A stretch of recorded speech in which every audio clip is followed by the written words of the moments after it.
Queremos meditar hoje, nessa manhã, sobre o tema A Ira de Deus. A ira de Deus.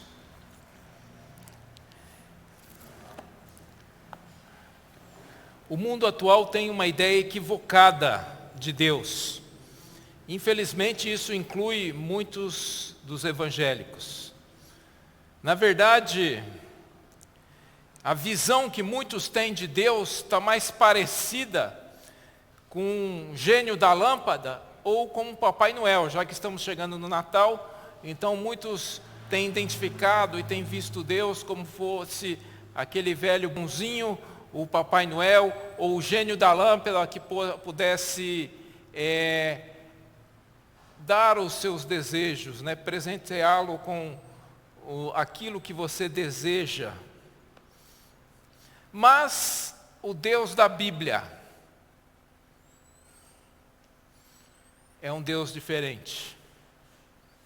O Deus revelado nas Sagradas Escrituras é um Deus de amor,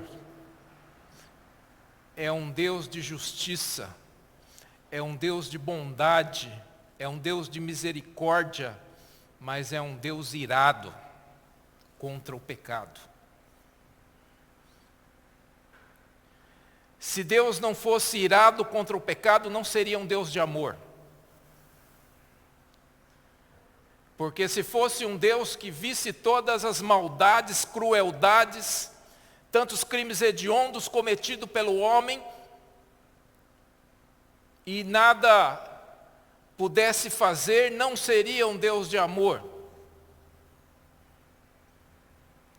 Porque o amor se manifesta contra todo o mal. Romanos 11:22 diz: considere, pois, a bondade e a severidade de Deus. O amor, a justiça, a bondade, a severidade, a santidade e a ira não se exclui. Pelo contrário, são atributos de um único Deus. Queremos, então, pensar em 4 aspectos da ira de Deus. E para isso vamos ler o texto bíblico, as Sagradas Escrituras, no texto de Lucas, capítulo 3. Estaremos fazendo a leitura do versículo 1 ao versículo 18.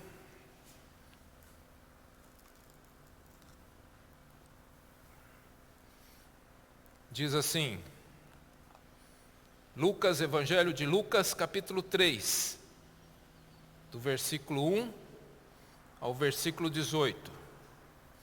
No 15º ano do reinado de Tibério César, sendo Pôncio Pilatos governador da Judéia, Herodes tetrarca da Galiléia, seu irmão Filipe tetrarca da região da Itureia, e Traconites e Lisânias tetrarca de Abilene, sendo sumos sacerdotes Anás e Caifás, a palavra de Deus veio a João, filho de Zacarias, no deserto.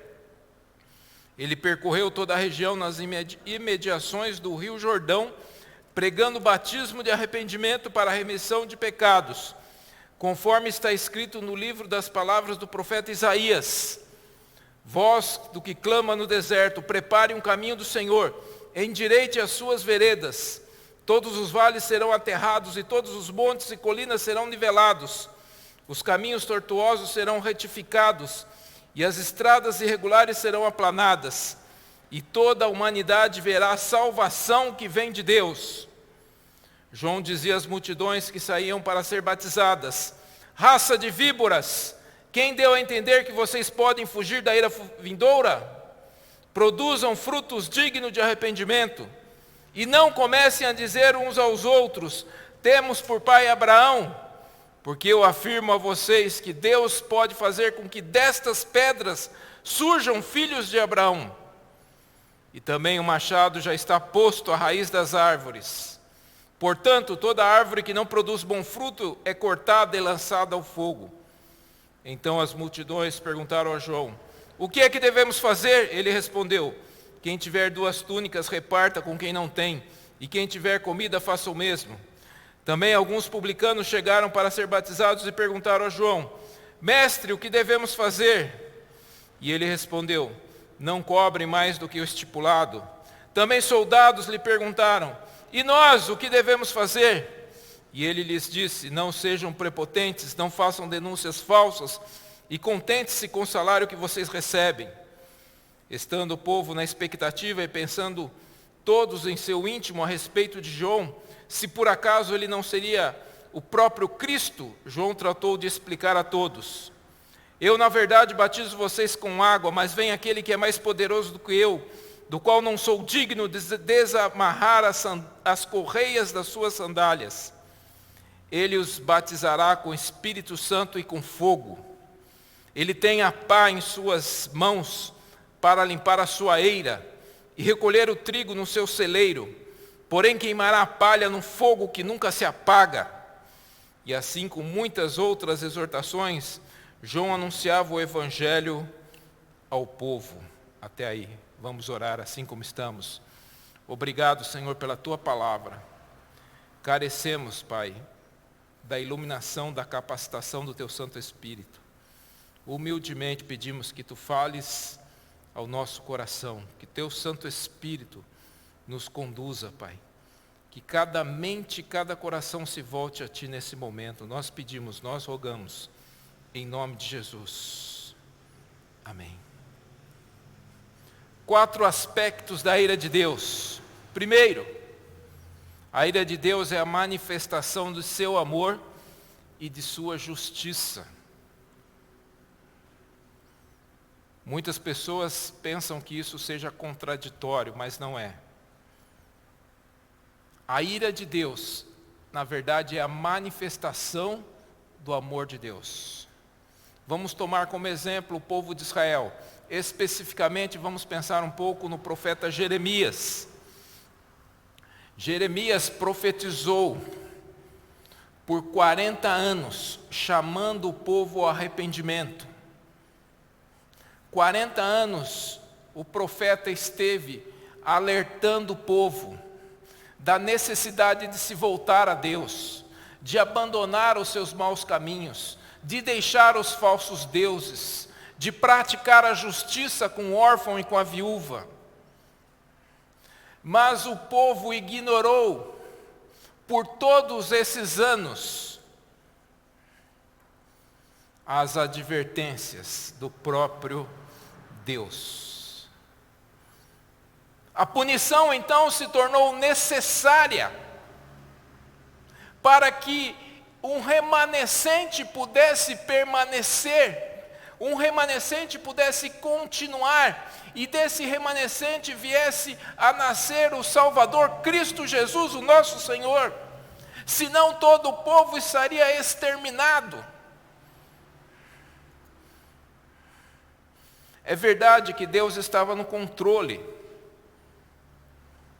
mas o próprio Jeremias diz que Deus deixou muitas vezes de proteger o povo. Então as coisas correram pelo seu curso. Qual que era o curso? Os assírios, eles dominavam toda a região na época, e como império eles lutavam para aumentar as suas fronteiras, aumentar aqueles que pagassem impostos para ele, aumentar o seu poder, etc. Assim que agiam os impérios ao longo dos séculos nesse mundo. Então as coisas correndo normalmente, sem que Deus protegesse o povo seria destruído pelo ataque assírio, e foi isso que ocorreu. Deus deixou de proteger o povo, cuidar do povo, porque o povo estava atrás da rainha do céu. O povo estava adorando deuses diversos, e esses deuses não podiam fazer nada, não podiam proteger. E um alerta para pessoas que adoram outros deuses: evidentemente, no momento de dificuldade, você deve buscar a proteção nesse Deus. E se seu Deus é Mamon, Deus do dinheiro, também Nesses momentos você deve tentar se refugiar nesse Deus para ver se Ele vai conseguir resolver o seu problema.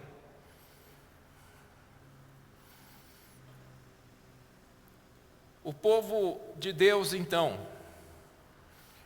ignorou todas as advertências do profeta Jeremias. E mesmo que essas advertências fossem condicionais, nós vemos palavras duras, mas essas palavras eram condicionais, ou seja, se o povo se arrependesse, Deus mudaria os seus desígnios. Olha o que diz Jeremias 26:3.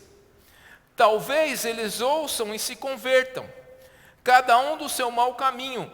Então eu mudarei de ideia a respeito do mal que estou planejando fazer-lhes por causa da maldade das suas ações.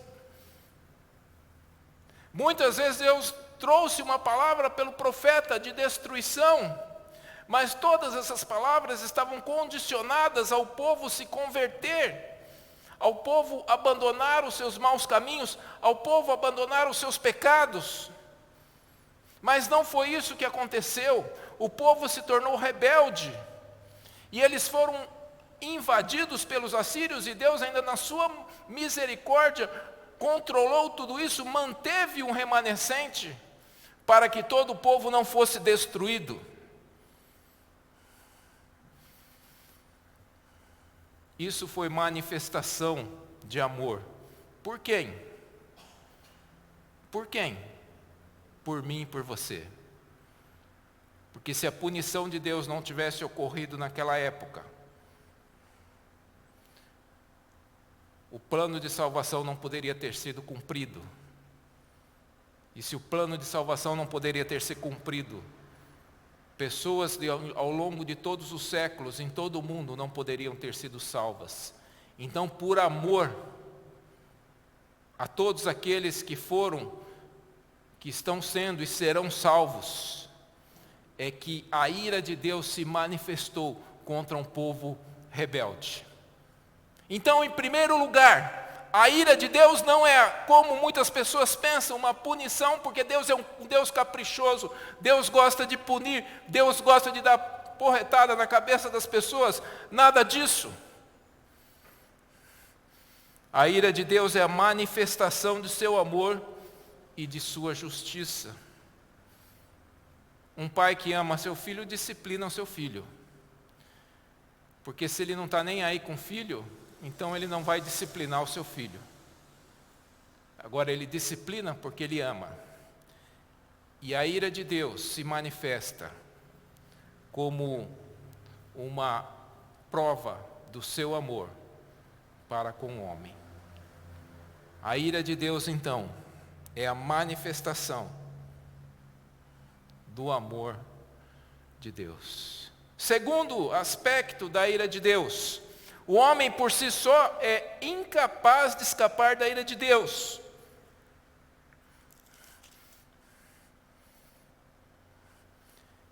João Batista proclama: raça de víboras, quem deu a entender que vocês podem fugir da ira vindoura?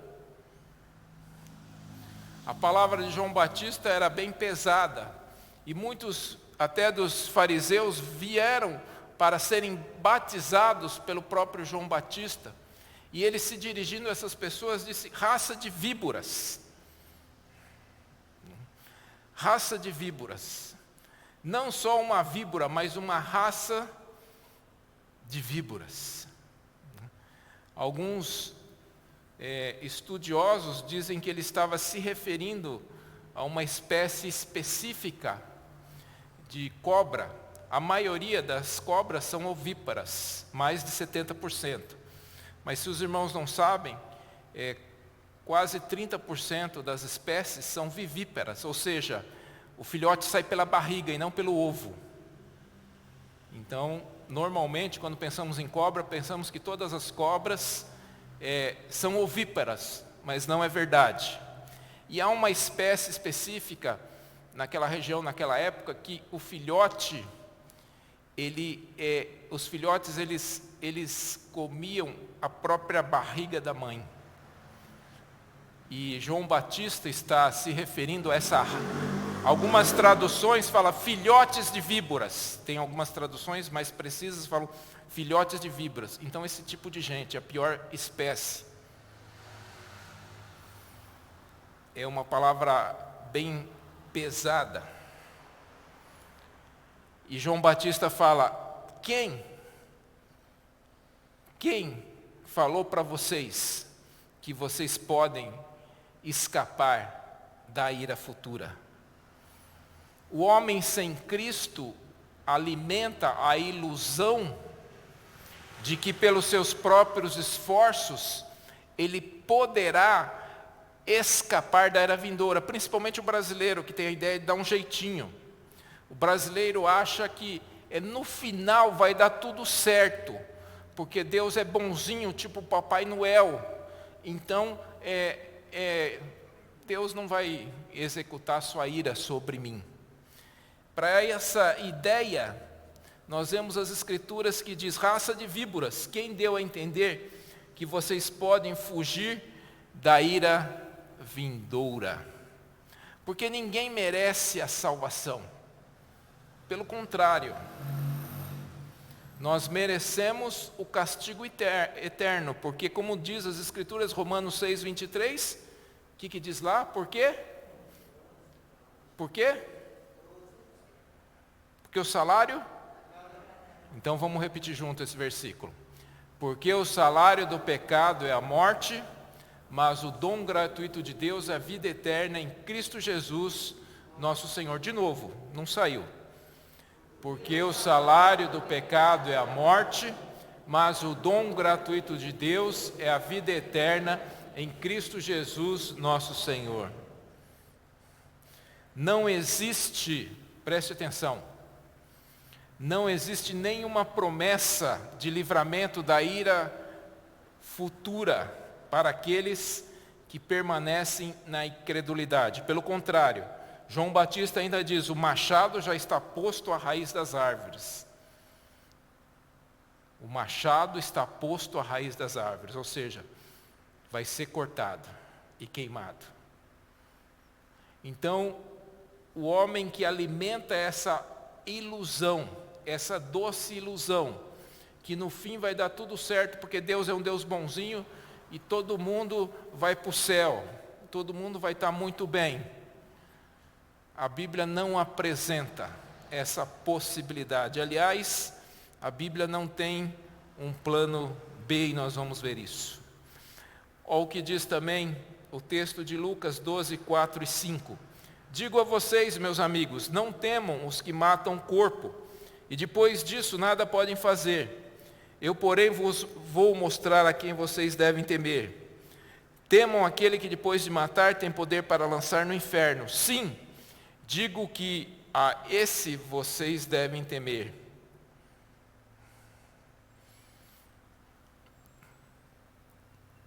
A grande verdade, o homem, por si só, é incapaz de se livrar da ira de Deus. Não é suas obras, não é aquilo que ele faça, não é seu sofrimento, não é a sua bondade. O homem é incapaz de se livrar por si próprio da ira de Deus. Terceiro aspecto da ira de Deus. A ira requer arrependimento. É só isso. Essa era a mensagem de Jesus. Marcos 1,15 nos dá uma amostra disso. Arrependei-vos e crede no Evangelho. Jesus ia nas vilas, nos lugares e pregava, arrependei-vos e crede no Evangelho. Arrependei-vos e crede no Evangelho. A mensagem é simples. A ira, então, requer arrependimento. Arrependimento é mudança de atitude.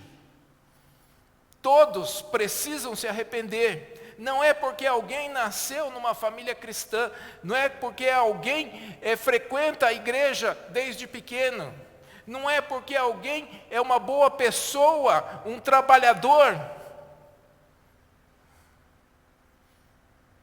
Não é que alguém nunca cometeu nenhum crime.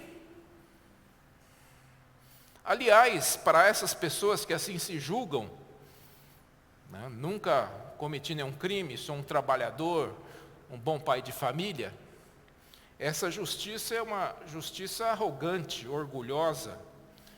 A Bíblia chama de uma justiça trapo de imundícia, porque é substituir a justiça de Deus pela sua própria justiça.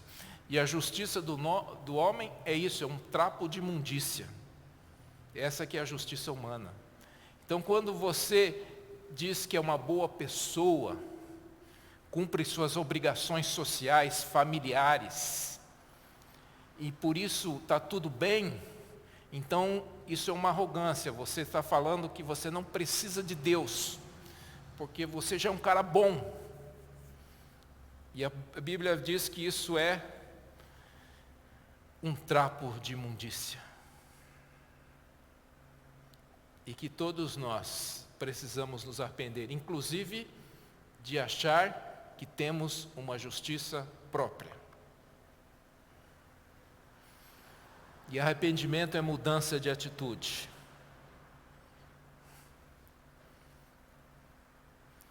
Foi isso que disse João Batista. Porque o povo judeu já acreditava, porque eles eram filhos e descendentes de Abraão.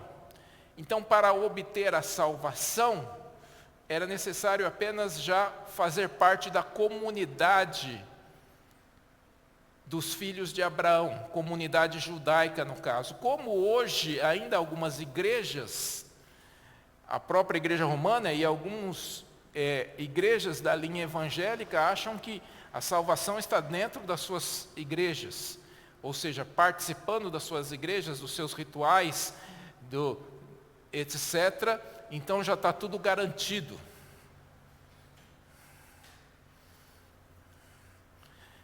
E João Batista fala, da pedra, Deus pode fazer surgir filhos a Abraão.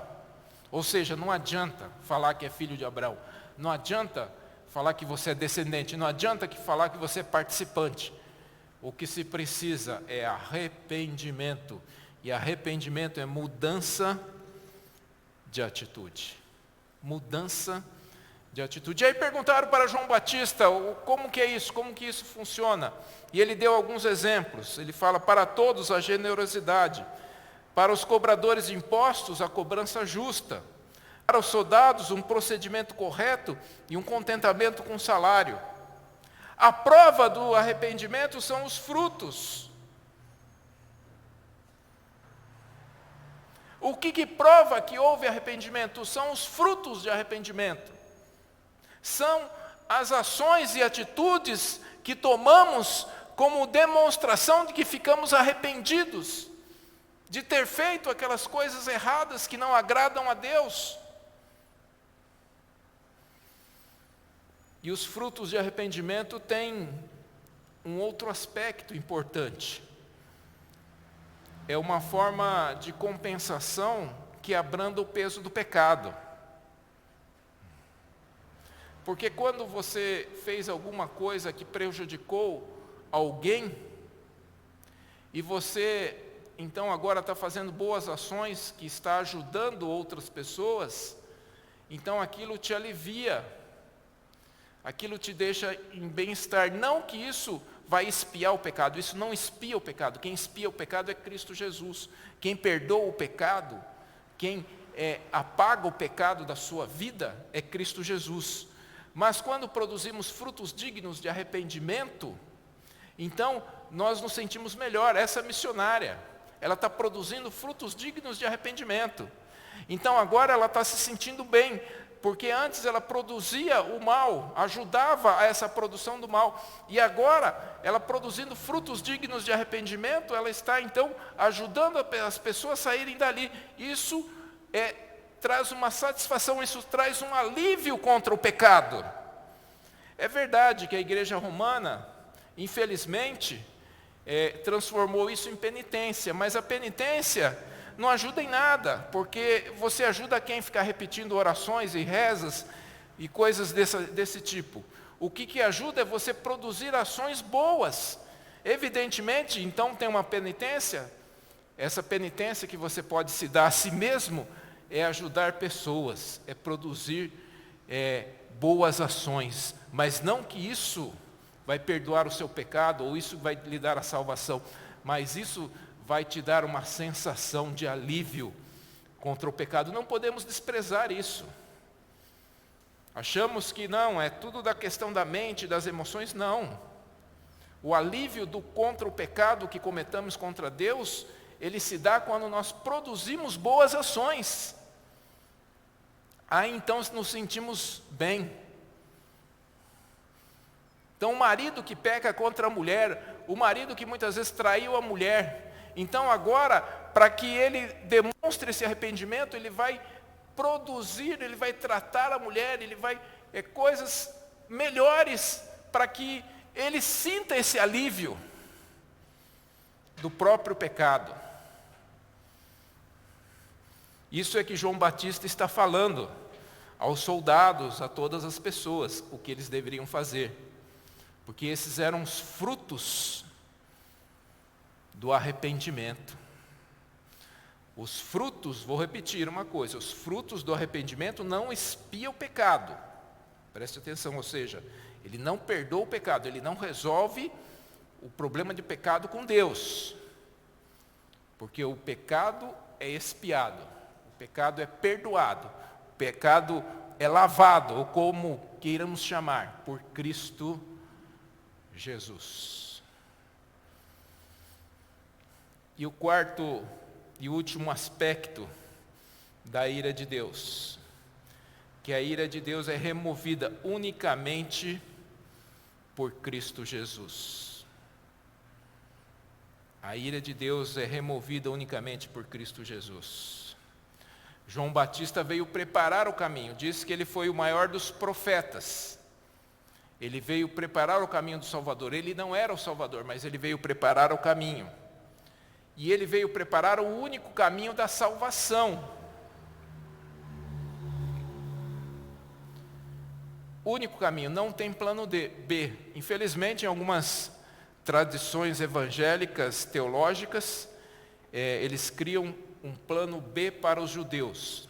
Isso é um erro teológico grave, ao meu ver. Não tem plano B, seja para gentios ou para judeus. O único plano é através de Cristo Jesus. Não há uma outra forma de Deus salvar, porque esse foi o máximo de Deus. Qualquer outro plano seria um plano inferior, porque não seria a maior expressão de amor. A maior expressão de amor foi entregar o seu próprio filho. Qualquer outra forma seria uma forma capenga.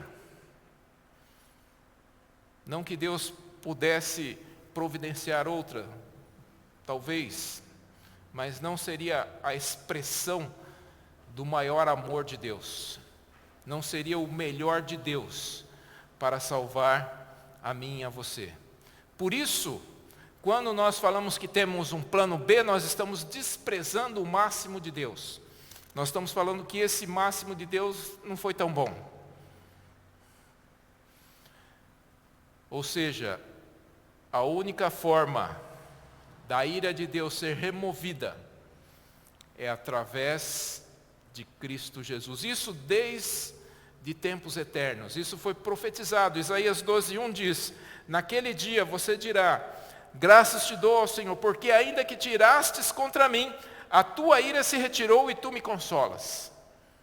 Naquele dia, no dia onde estaremos nos encontrando com nosso Senhor e Salvador Jesus Cristo, então nós poderemos celebrar que essa ira de Deus foi removida através de Cristo Jesus. Por isso, diz João 3,36, quem crê no Filho tem a vida eterna. Quem se mantém rebelde contra o Filho não verá a vida, mas sobre ele permanece a ira de Deus. Não que a ira de Deus virá sobre a humanidade, mas a ira de Deus já está contra todo o pecado. E aqueles que não estão em Cristo Jesus, aqueles que não removeram a ira de Deus, esta ira permanece sobre eles.